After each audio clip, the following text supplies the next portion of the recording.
Good morning, students. Let us continue our discussion on motion and time. So let us start with the uniform and non-uniform motion. So what is uniform motion? When an object moves in a straight line with a constant speed, it is said to be in uniform motion. यानी कब जो कोई भी object constant speed के साथ move करता है straight line में, तो हम बोलते हैं उसका मोशन यूनिफॉर्म है. और जब कोई ऑब्जेक्ट स्ट्रेट लाइन में वेरिएबल स्पीड के साथ मूव करता है तो हम बोलते हैं उसका मोशन नॉन यूनिफॉर्म है. तो कांस्टेंट स्पीड और वेरिएबल स्पीड में क्या डिफरेंस है? फॉर एग्जांपल, अगर कोई object equal interval of time में इक्वल डिस्टेंस कवर करता है, जैसे फॉर एग्जांपल यहाँ पे हम देख रहे हैं कि पर सेकंड ऑब्जेक्ट हमारा 2 मीटर डिस्टेंस कवर कर रहा है, यानी कि इक्वल इंटरवल ऑफ टाइम में इक्वल डिस्टेंस कवर कर रहा है, तो हम बोलेंगे object is moving in uniform motion, या फिर हम बोलेंगे object is moving with constant speed. तो जब कोई भी ऑब्जेक्ट हमारा कांस्टेंट स्पीड के साथ स्ट्रेट लाइन में मूव करता है तो उसका मोशन होता है आपका यूनिफॉर्म.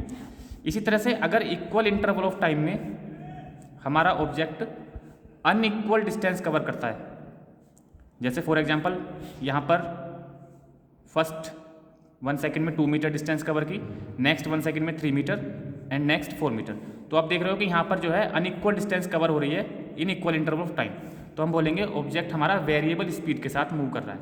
और जब ऑब्जेक्ट हमारा वेरिएबल स्पीड से मूव करता है तो उसका मोशन होता है हमारा नॉन यूनिफॉर्म मोशन. नेक्स्ट है हमारा मेजरमेंट ऑफ टाइम. तो टाइम का मेजरमेंट कैसे करते हैं? जैसे फॉर एग्जांपल नेचर में आपने देखा होगा कि जो हमारी अर्थ है, जब वो सन का एक कंप्लीट रेवोल्यूशन कंप्लीट कर लेती है तो हम बोलते हैं टाइम पीरियड हमारा 1 ईयर कंप्लीट हो गया. इसी तरह से जब कोई मून, नेचुरल सैटेलाइट जो मून है, जब वो अर्थ का एक रेवोल्यूशन कंप्लीट करता है तो उस टाइम पीरियड को बोलते हैं 1 मंथ. सिमिलरली जब अर्थ अपनी एक्सिस पर एक रोटेशन कंप्लीट करती है तो वो टाइम पीरियड हमारा कहलाता है 1 डे के बराबर. 1 डे में जैसा कि आपको पता है 24 आवर्स हमारे होते हैं. बट इन डेली लाइफ हमें क्या है कि शॉर्टर इंटरवल, छोटे छोटे टाइम इंटरवल को मेज़र करना होता है, तो इसीलिए हम इसी प्रिंसिपल पे, पीरियोडिक मोशन के प्रिंसिपल पे अपनी क्लॉक्स को बनाते हैं, जो हमारी डिजिटल क्लॉक्स होती हैं. तो पीरियोडिक मोशन क्या होता है? Motion that repeats itself after a fixed interval of time. Motion जो फिक्स्ड इंटरवल ऑफ टाइम के बाद अपने आप को रिपीट करता है उसे हम बोलते हैं पीरियोडिक मोशन. तो यहाँ पर क्या है, जो अर्थ है वो फिक्स्ड इंटरवल के बाद, यानी एवरी 1 ईयर में जो अपना मोशन है वो रिपीट करती है सन के चारों तरफ. Similarly moon and earth on its own axis. तो ये सभी जो एग्जांपल है हमारे पीरियोडिक मोशन के हैं. इसी प्रिंसिपल पे हमारा वर्क करता है सिंपल पेंडुलम. जो हमारा सिंपल पेंडुलम होता है, इसमें क्या होता है, ये जो हमारा बोब है ये इसकी मीन पोजीशन है, जो ओ पोजीशन है, ये हमारे सिंपल पेंडुलम जो बोब की मीन पोजीशन है. अब इसको क्या है कि ये ए और बी के अबाउट ऑक्सीलेट करता है, यानी इधर इसकी जो एक्सट्रीम पोजीशन है वो ए है और इधर इसकी एक्सट्रीम पोजीशन बी है, यानी इधर भी ये ए से आगे नहीं जाता है और इधर बी से ऊपर नहीं जाएगा.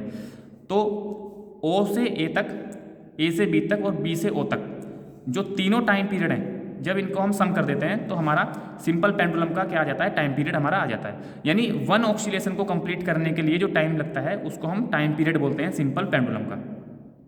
सिमिलरली जो हमारी क्लॉक्स होती हैं उसमें जो ये आवर एंड है और मिनट हैंड है, जब हमारी ये आवर एंड एक रिवोल्यूशन कंप्लीट कर लेती है तो हम बोलते हैं 1 टाइम पीरियड, जो कि हमारा 1 आवर होता है. इसी तरह से जो मिनट वाली एंड है, जब वो कंप्लीट कर लेती है अपना 1 रिवोल्यूशन तो वो हमारा होता है 1 मिनट. और टाइम पीरियड निकालने के लिए हमारे पास फॉर्मूला है total time taken divided by number of oscillations, यानी टोटल टाइम में ये कितने ऑक्सीलेशन कंप्लीट कर रहा है उससे हमारा टाइम पीरियड यहाँ पर निकल के आ जाता है. इसी के बेसिस पर हम 2 प्रॉब्लम देखते हैं. A simple pendulum takes 32 seconds to complete 20 oscillations. What is the time period of pendulum? तो टोटल टाइम यहाँ पर आपको दे रखा है 32 सेकेंड्स और नंबर ऑफ ऑक्सीलेशन दे रखे हैं 20, यानी 32 सेकेंड्स में जो पेंडुलम है वो 20 बार ऑक्सीलेट करता है, 20 टाइम्स ऑक्सीलेट करता है. तो आपको क्या निकालना है? Time period. टाइम पीरियड का मतलब कि 1 ऑक्सीलेशन कंप्लीट करने के लिए कितना टाइम लगता है. तो टोटल टाइम को डिवाइड कर देंगे नंबर ऑफ ऑक्सीलेशन से. टोटल टाइम आपका 32 सेकेंड्स है और नंबर ऑफ ऑक्सीलेशन 20 है, डिवाइड करेंगे तो आपका 1.6 सेकेंड्स आ जाएगा, यानी 1.6 सेकेंड टाइम लगता है उसको 1 ऑक्सीलेशन कंप्लीट करने के लिए. तो ये उसका हो गया टाइम पीरियड. इसी तरह से अगर आपको कभी टोटल टाइम मिनट में दे रखा है तो आपको उसको पहले सेकंड में कन्वर्ट करना है और सेकंड में कन्वर्ट करने के बाद नंबर ऑफ ऑक्सीलेशन से उसको डिवाइड कर देंगे तो आपका टाइम पीरियड यहाँ पर निकल के आ जाएगा. तो जैसे यहाँ पे 0.75 सेकेंड्स आया टाइम पीरियड, तो इसका मतलब क्या है कि time taken to complete one oscillation, यानी एक ऑक्सीलेशन पूरा करने के लिए जो टाइम लगता है पेंडुलम को वो 0.75 सेकेंड्स यहाँ पर लगे, इसीलिए इसको टाइम पीरियड बोलते हैं।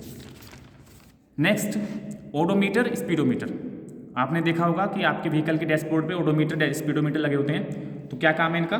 Odometer is a device that records the distance covered by the vehicle in kilometre. जो ओडोमीटर है वो आपकी व्हीकल ने कितनी डिस्टेंस कवर कर ली है उसको रिकॉर्ड करता रहता है किलोमीटर में। स्पीडोमीटर क्या करता है कि उस आपके व्हीकल की पर्टिकुलर इंस्टेंट पे क्या स्पीड है, किस स्पीड से वो मूव कर रहा है उसको रिकॉर्ड करता है किलोमीटर पर आवर में। तो स्पीडोमीटर क्या है कि हर इंस्टेंट पे चेंज होता है, यानी गाड़ी अगर वेरिएबल स्पीड से मूव करती है तो स्पीडोमीटर भी डायरेक्ट अपनी रीडिंग को डायरेक्टली चेंज करते रहता है। नेक्स्ट आपका डिस्टेंस टाइम ग्राफ। अब हम डिस्टेंस टाइम ग्राफ कैसे प्लॉट करते हैं? हमारे पास डिफरेंट टाइम इंटरवल पे डिस्टेंस है कि व्हीकल्स ने कितनी डिस्टेंस कवर की हुई है। तो 0 सेकेंड पे 0 मीटर है, 2 सेकेंड पे 10 मीटर, इस तरह से हमारे पास रीडिंग्स हैं। जब हम इसको ग्राफ पे प्लॉट करते हैं तो अगर आपके ग्राफ प्लॉट करते वक्त स्ट्रेट लाइन आती है, यानी लीनियर ग्राफ आता है, ग्राफ अगर आपका लीनियर है तो हम बोलेंगे कि हमारा मोशन यूनिफॉर्म मोशन है। आप देख रहे हो यहाँ पर ग्राफ प्लॉट करने के बाद एक स्ट्रेट लाइन आ रही है, तो इससे हमें पता चलता है कि हमारा जो मोशन है यूनिफॉर्म मोशन है और जो व्हीकल है वो हमारा कांस्टेंट स्पीड के साथ मूव कर रहा है। इसी तरह से अगर किसी पर्टिकुलर रीडिंग के लिए हमारे जो ग्राफ है वो लीनियर नहीं है, यानी नॉन लीनियर है।